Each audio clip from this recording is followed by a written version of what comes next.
साथियों, मैं आपको बताना चाहता हूं कि बहुजन समाज पार्टी बनाने की आवश्यकता क्यों पड़ी। बहुजन समाज पार्टी बनाने की इस देश में आवश्यकता इसलिए पड़ी है साथियों, 14 अप्रैल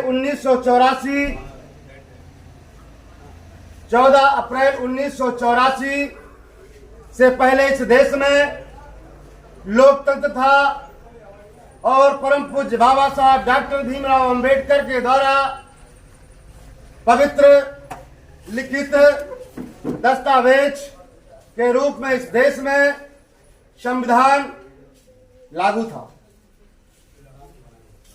उसके उपरांत इस देश में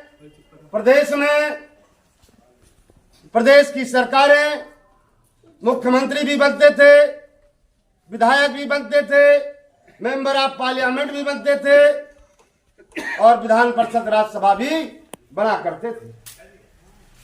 इस देश की सरकार,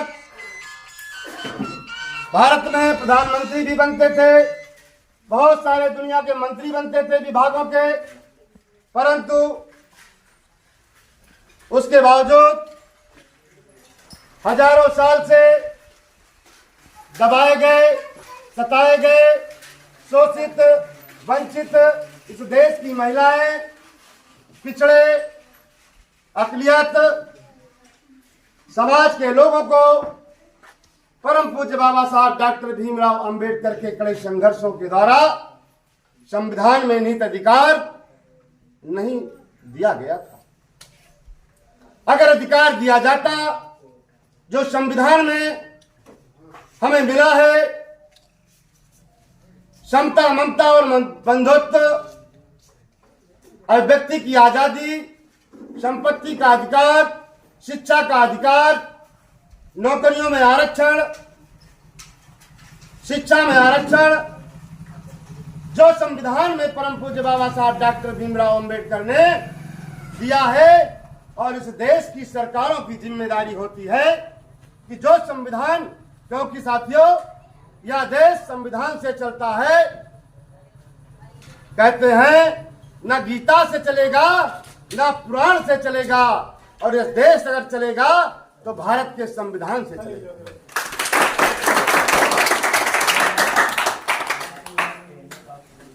हमारे महापुरुषों के कड़े संघर्ष, उनकी कुर्बानी,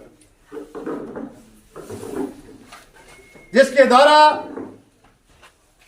हमें संविधान में सारे हक अधिकार दिए गए हैं।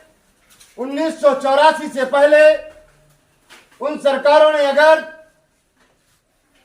संविधान के अनुरूप सरकारें चलाई होती तो शायद हमारे देश के करोड़ों करोड़ों दलित, पिछड़े, आदिवासी, अल्पसंख्यक समाज के लोग हजारों साल से सताए गए, दबाए गए, उनको हक अधिकार मिल जाता। परंतु साथियों, वह सरकारें, चाहे वो कांग्रेस की सरकार रही हो, चाहे अन्य विरोधी पार्टियों की सरकारें रही हो, संविधान सम्मत कभी उसने काम नहीं किया है। संविधान के विपरीत रहकर सरकारें चलाई है। इसलिए हमारे समाज के लोग, जो इस देश के 85%, 90% लोग हैं, आज भी अधिकारों से पूर्णतया वंचित हैं। जो हक अधिकार इस देश में 1931, 1932 और 1933 तीन गोलमेज सम्मेलन परम पूज्य बाबा साहब डॉक्टर भीमराव अंबेडकर के नेतृत्व में लंदन में हुए। उन गोलमेज सम्मेलन में तय हुआ, मंडल कमीशन, उन गोलमेज सम्मेलन में तय हुआ, साइमन कमीशन की रिपोर्ट के द्वारा दिया गया कि इस देश में करोड़ों लोग पशु के समान जीवन जीने के लिए विवश हैं। जिस तालाब में भेड़, बकरी, कुत्ते, गाय, बैल, भैंस पानी पी सकते थे। अरे मेरे सम्मानित साथियों, उस तालाब में मानो इंसान, इस देश के दलित, पिछड़े आदिवासी उस तालाब में पानी नहीं पी सकते थे। कुत्ता पानी पी सकता था, भेड़ बकरी पानी पी सकते थे, गाय बैल भैंस पी सकते थे, पर इस देश का मानव पानी नहीं पी सकता था। ऐसी विषमताएं, सामाजिक कुरीतियां, अंधविश्वास, आडंबर इस देश में हमारे लोगों के ऊपर थोपा गया। उसके तहत हमको हजारों सालों से शिक्षा से वंचित किया गया, हक अधिकार से वंचित किया, संपत्ति से वंचित किया गया, हमको खेतिहर भूमि से वंचित किया गया, हमें भूमिहीन बनाया गया, हमें आवास विहीन बनाया गया, हमें संपत्ति विहीन बनाया गया, हमें शिक्षा से वंचित किया गया। ऐ मेरे सम्मानित साथियों, ऐसा कहना है और प्रमाण भी है कि बिना पढ़े नर पशु कहावत। ऐसी कहावत है कि जो बिना पढ़ा हुआ नर है वो पशु के समान कहा जाता है। किसी भी समाज को अगर गर्त में ले जाना है, किसी भी समाज को गुलाम बनाना है, उसको सिर्फ और सिर्फ उसको शिक्षा से वंचित कर दीजिए। अपने आप बिना मारे, बिना लूटे, बिना पीटे वह गुलाम हो जाए। सम्मानित साथियों, यही हादसा हजारों साल से हमारे समाज के साथ किया गया और मनुस्मृति के माध्यम से इस देश में जो संविधान चलाया जाता था, मनुस्मृति के रूप में संविधान इस देश में चलाया जाता था, उस संविधान में भेदभाव, ऊंच नीच, छुआछूत और सबसे ऊपर और सबसे नीचे वाली व्यवस्था, यानी कि परम पूज्य बाबा साहब डॉक्टर भीमराव अंबेडकर कहते थे, इस देश में बड़ व्यवस्था तो है, परंतु बड़ व्यवस्था एक आड़ी होती है और एक खड़ी व्यवस्था होती है। आड़ी व्यवस्था में हम दाहिने से बाएं चलते हैं और बाएं से दाहिने चलते हैं, परंतु खड़ी व्यवस्था में हम सदैव ऊपर से नीचे चलते हैं और नीचे से ऊपर चलते हैं।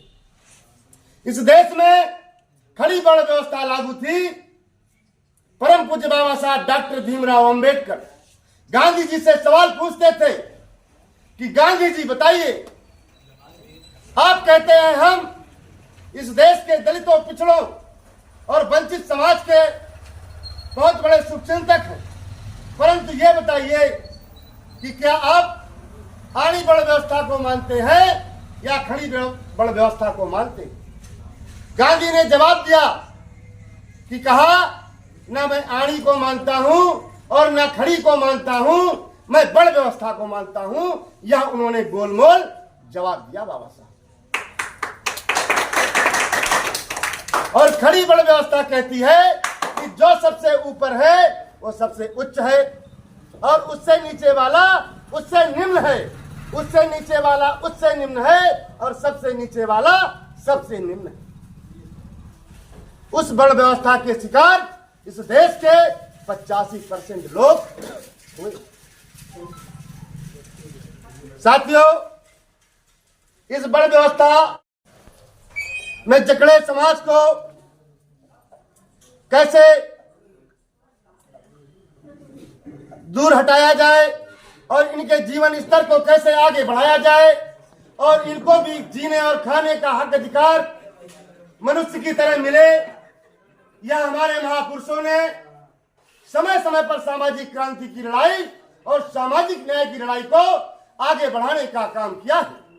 चाहे ईवी रामास्वामी नायकर पेरियार हो, चाहे छत्रपति साहू जी महाराज हो, चाहे ज्योतिबा राव फुले हो और चाहे परम पूज्य बाबा साहब डॉक्टर भीमराव अंबेडकर।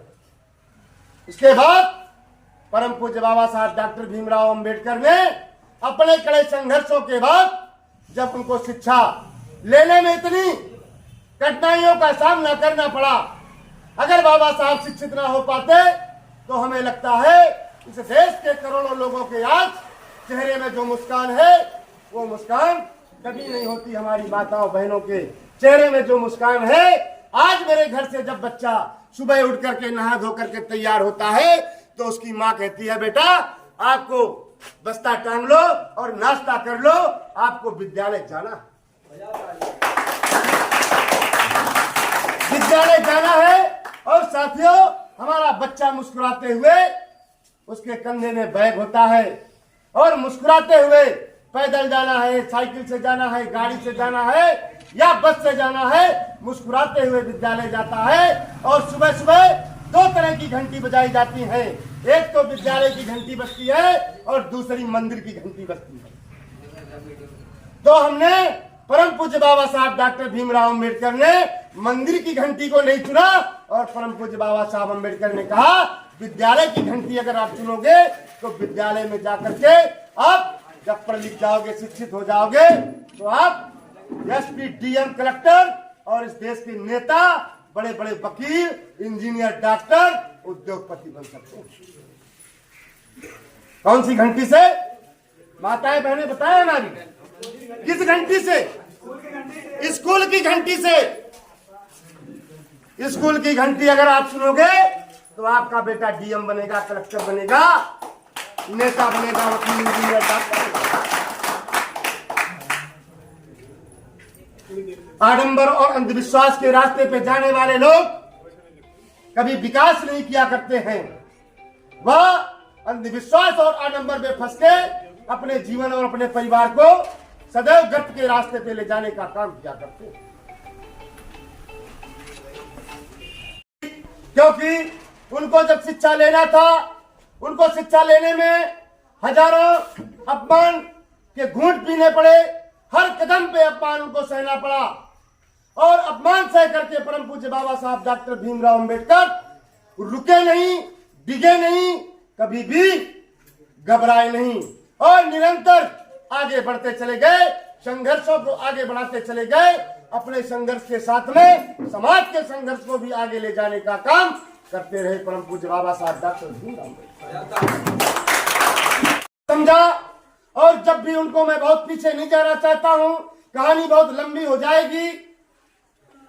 परम पूज्य बाबा साहब डॉक्टर भीमराव अंबेडकर को जैसे अवसर मिलता है, जैसे ही उनको अवसर मिलता है, साथियों, गोलमेज सम्मेलन के बाद सबसे पहले जब साइमन कमीशन की रिपोर्ट के बाद जब गांधी जी की बात झूठी हो जाती है और बाबा साहब की बात सच साबित हो जाती है, ब्रिटिश हुकूमत ने हमको राजनीतिक आरक्षण दे दिया।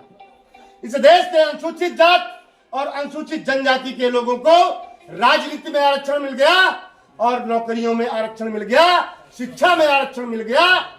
अब हमारे जीवन स्तर को ऊंचा उठाने का मार्ग खुल जाता है, रास्ता बन जाता है, क्योंकि अब हम शिक्षा के अधिकारी हो गए और जब शिक्षित हो जाएंगे तो हम नौकरी में भी चले जाएंगे और जब नौकरी में चले जाएंगे अपने परिवार के जीवन स्तर को बेहतर बना सकते हैं। यह व्यवस्था हमको परम पूज्य बाबा साहब डॉक्टर भीमराव अंबेडकर के कड़े संघर्षों के बाद हमें प्राप्त हो जाती है। लोग थे परम पूज्य बाबा साहब डॉक्टर भीमराव अंबेडकर की बात को स्वीकार न करके गांधी एंड कंपनी के लोगों की बात को माना, इसलिए वह अनुसूची से पीछे रह गए, इसलिए वो अनुसूचित जाति से बाहर हो गए। और जो अनुसूचित जाति, अनुसूची में जिनका नाम दर्ज हो गया वो अनुसूचित जाति हो गए और जो जंगलों में और पहाड़ों में रह गए उनको अनुसूचित जनजाति की लिस्ट में डाल दिया गया। और जो लोग उस सूची से बाहर हो गए, अपना नाम नहीं लिखा पाए, वो पिछड़ गए, इसलिए उनको अति पिछड़ा कहा जाता। अदर बैकवर्ड कास्ट की लिस्ट में उनको डाल दिया जाता है। मेरे सम्मानित साथियों, परम पूज्य बाबा साहब डॉक्टर भीमराव अंबेडकर को जैसे ही मौका मिलता है संविधान लिखने का, बाबा साहब संविधान लिखते हैं और संविधान में हमें सारे हक अधिकार देते हैं। जो सबसे बड़ा हक अधिकार हमको देते हैं, जो सबसे बड़ा अधिकार आपको मिला है, वह कौन सा अधिकार आप लोग बताइए। संविधान में जो आपको मिला हुआ है वह सबसे बड़ा अधिकार कौन है? आप लोग हाथ उठा के बताइए, क्या अधिकार? शिक्षा का अधिकार। जो सबसे बड़ा अधिकार आपको मिला है वह वोट का अधिकार मिला है। वोट का इतना बड़ा आपको अधिकार मिला है साथियों कि वोट के अधिकार से आप अपने गांव में बैठ करके जब बटन दबाते हो, गांव के प्रधान से लेकर के इस देश के प्रधानमंत्री तक की कुर्सी बदल जाया करती है। वह वोट का अधिकार मिला है आपको। उस वोट के अधिकार को, क्योंकि हमें इस देश में पहले रानी के पेट से राजा पैदा होता था, क्योंकि हमको वोट देने का अधिकार नहीं था। इस देश में लोकतंत्र लागू नहीं था, इस देश में कोई संविधान लागू नहीं था, इस देश में राजा और ब्रिटिश की हुकूमत हुआ करती थी, जिम्मेदारी प्रथा थी साथियों। तो वह रानी का बड़ा बेटा राजा बन जाया करता था, इसलिए हमको वोट देने का अधिकार नहीं था, इसलिए हमको कोई पूछता भी नहीं था कि आप जिंदा हो कि मर गए।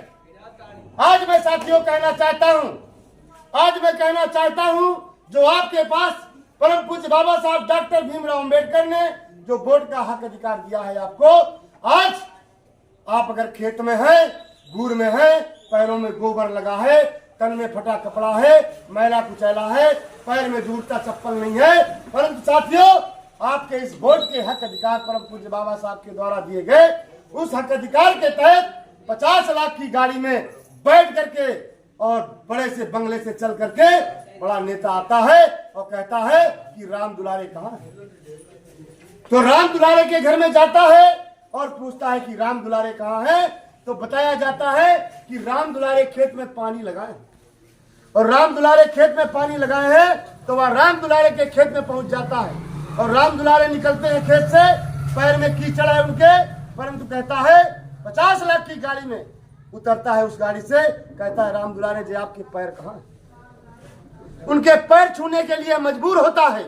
क्यों मजबूर होता है? क्योंकि आपके पास वोट का अधिकार है, वोट का हक है, और यह वोट चाहता है वो। आज तक हम लोग वोट देते हुए चले आए, क्योंकि हमारे पास वोट मांगने का कोई पात्र नहीं था, वोट मांगने का कोई पात्र नहीं था।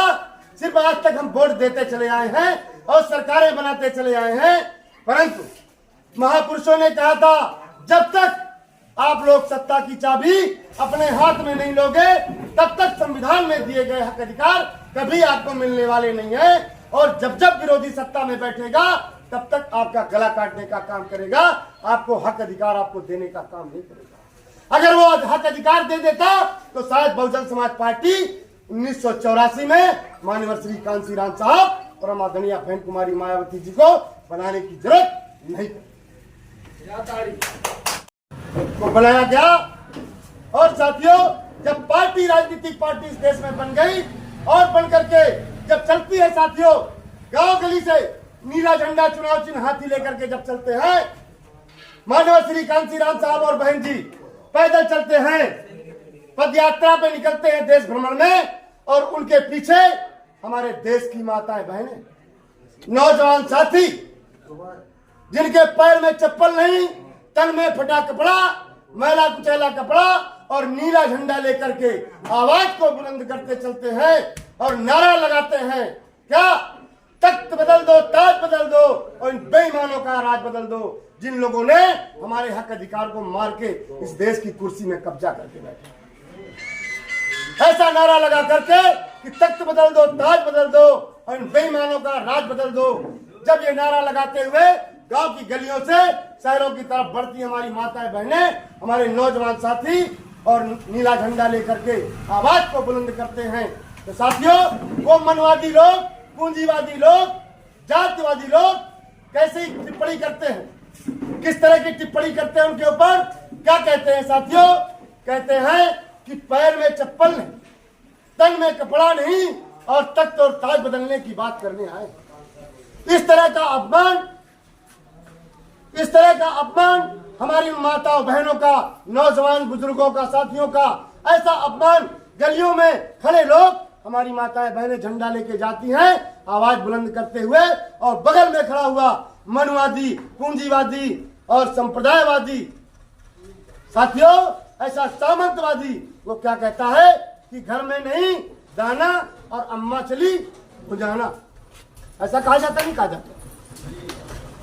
तो साथियों, महिलाएं हमारी माताएं बहनें रुकी नहीं, हमारे नौजवान साथी रुके नहीं और वह नीला झंडा लेकर के आगे बढ़ जाते हैं और इतना आगे बढ़ जाते हैं साथियों कि इस लखनऊ की और उत्तर प्रदेश की जो सबसे बड़ी पंचायत है उस विधानसभा में कब्जा कर लेते हैं। फिर कहते हैं अरे कि वोट हमारा और राज तुम्हारा, नहीं चलेगा, नहीं चलेगा। इस नारे को बुलंद करके उनके मुंह पे तमाचा मारने का काम करते हैं जो लोग साथियों दाना और अम्मा चली बुझाना, यानी कि जो नारा लगाते थे हमारे लोग कि तख्त बदल दो, ताज बदल दो, इन बेईमानों का राज बदल दो, वो लोग जब हमारे लोगों को टिप्पणी करते थे, अपमान करते थे, उनके मुंह पे जोरदार तमाचा मारने का आप लोगों ने काम किया और देश और दुनिया को बताने का काम किया। देखो हम करके दिखा सकते हैं, हम हासिल कर लिया और आगे भी हासिल कर लेंगे। साथियों, अगर मैंने उत्तर प्रदेश की पंचायत जो सबसे बड़ी है मुख्यमंत्री की कुर्सी हासिल कर लिया तो आने वाला 2024 हम इस देश की प्रधानमंत्री की कुर्सी भी हासिल करेंगे। बहन कुमारी मायावती जी को इस देश की सबसे बड़ी कुर्सी प्रधानमंत्री की कुर्सी पे बैठा के कर लेंगे, तब मुझको कहना। मेरे सम्मानित साथियों, आपको वोट का हक अधिकार ऐसे नहीं मिल गया, आपको वोट का अधिकार परम पूज्य बाबा साहब देने में 4 बच्चों की कुर्बानी देना पड़ा उनको। साथियों, कम समय में पत्नी का देहांत हो जाता है माता रमाबाई का और 4 बच्चों का उनके देहांत हो जाता है। साथियों, आपको वोट का अधिकार मिलेगा और आज वोट का अधिकार जब मिल गया है, इस वोट को हमारे लोग, मैं नहीं कहता हूं परंतु ऐसी कहावत है और मैं उन लोगों को भी आगाह करना चाहता हूं, यह वोट का अधिकार आपको इसलिए नहीं मिला है कि चंद्र लालच में, किसी प्रलोभन में, 5 किलो अनाज में, उज्ज्वला गैस के सिलेंडर में इस वोट का सौदा कर ले। यह वोट आपको इसलिए नहीं मिला है, यह वोट आपको इस देश की सत्ता पाने के लिए मिला है, इस देश का हुक्मरान बनाने के लिए मिला है। यह वोट आपको इस देश का राजा बनने और बनाने के लिए, यह वोट इसलिए आपको नहीं मिला, यह वोट आपको अपने परिवार, अपने गांव, अपने शहर, अपने देश की रक्षा करने के लिए मिला है, अपने बहन बेटी की इज्जत आबरू को बचाने के लिए मिला है, अपने बहन बेटी की इज्जत आबरू को बचाने के लिए मिला है। कहते हैं कि इस वोट की रक्षा ऐसे करनी चाहिए जैसे अपने बहन बेटी की इज्जत की आबरू की रक्षा। और जो लोग वोट का सौदा करते हैं, जो लोग वोट का सौदा करते हैं, इसका मतलब हमारे महापुरुषों की कुर्बानी का सौदा करते हैं। जो लोग वोट का सौदा करते हैं वो लोग अपने बहन बेटी की इज्जत और आबरू का सौदा करते हैं। मैं खुल के कहना चाहता हूं कि जो लोग वोट का सौदा करते हैं वो लोग हमारे महापुरुषों की कुर्बानी का सौदा करते हैं, वो लोग अपनी बहन बेटी की इज्जत और आबरू का सौदा करते हैं। हमको वोट का कभी सौदा नहीं करना चाहिए। हमें वोट, हमारा वोट कहाँ जाना चाहिए? हमारा वोट जो हमारी एक पार्टी है, इस देश की तीसरी सबसे बड़ी पार्टी है, जिसका चुनाव चिन्ह हाथी है और जिसकी नेता परम आदरणीय बहन कुमारी मायावती जी, जिन पे हमें अटूट विश्वास और भरोसा करना चाहिए। हमको हमारा वोट अगर कहीं जाएगा हमारे महापुरुषों की कुर्बानी और उनकी दी गई विरासत, उनके मिशन और मूवमेंट को हम लोग धोखा देंगे अगर वोट को हम गलत इस्तेमाल करते हैं। ऐ मेरे सम्मानित साथियों, वोट दो धारी तलवार है, इस वोट में दोनों तरफ धार है।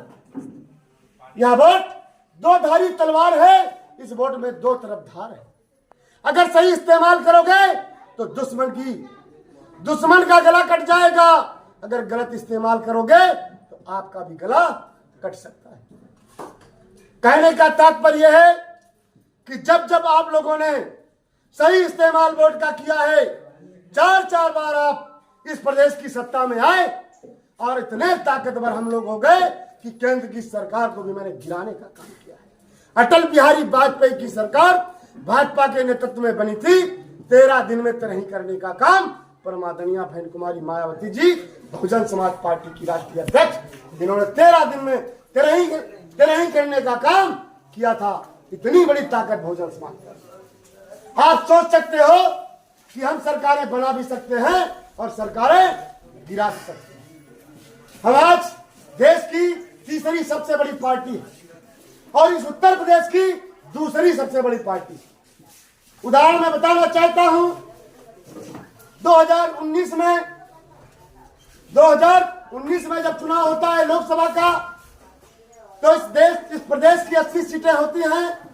80 सीटों में गठबंधन को मिला के भारतीय जनता पार्टी के पास 65 सीटें जाती हैं और बहुजन समाज पार्टी के पास कितनी सीटें जाती हैं?